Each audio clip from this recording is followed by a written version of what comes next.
हारिनि मोनथाय आरो सिनायथिनि थाखाय जायफ्रा गावसोरनि जिउ खालामनानै हारिखौ देरसिन खालामनानै थै जिउ बोलि होलांबाय मुंख्लं जालांबाय बिथांमोनखौ दिनै बेयाव फैनानैहाय खुलुमनो मोननानै मान बावनो मोननानै गोजोननाय मोनदों। जों बोसोरफ्रोमबो बे सानखौ फालिखायो।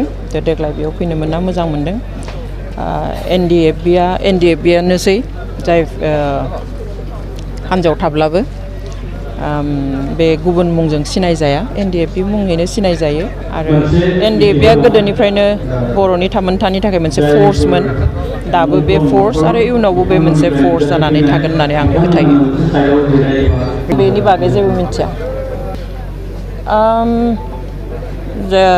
लवार कर्ट सिबिआइ कर्टआ जेब्ला बिथांमोनखौ कनभिक्ट खालामदोंमोन बेनि उनाव जों आरो हाइ कर्टआव एपिल खालामफिनदोंमोन।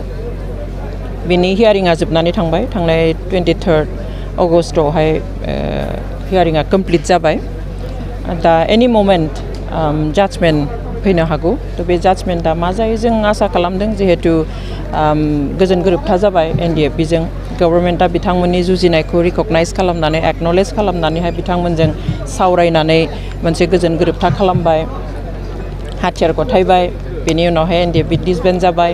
बेनि उनावहाय बिथांमोनखौ आरोबाव हाइ कर्टआ जिउ जोबजासिम जेलाव थानांनाय साजा होगोन होननानै जों सानाखै। खिन्थु बुंनो हाया सोर मा साननानै दङ। आथिखालाव कर्टनि बारगाबो खामानि मावग्रा मानसि दङ। बेवहाय जों आसा खालामदों जा जाजमेन्ट फैयो बे जाजमेन्टआ बर'नि फरे जानानै फैगोन।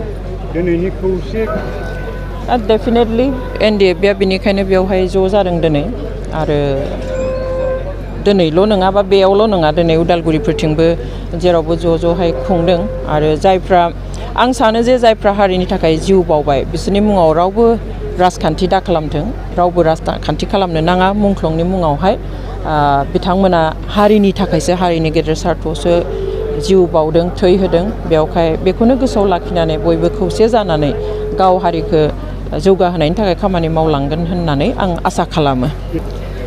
आं बांबुरगोरा फंबायखौ सिनायोमोन लोगो मोनदों खोब खाथियै लोगो मोननाय मोजां खोब डेडिकेटेड हारिनि थाखाय जायखिजाया लेभेलाव थांनानै खामानि मावनो हानाय बेबादि सेंग्रामोन।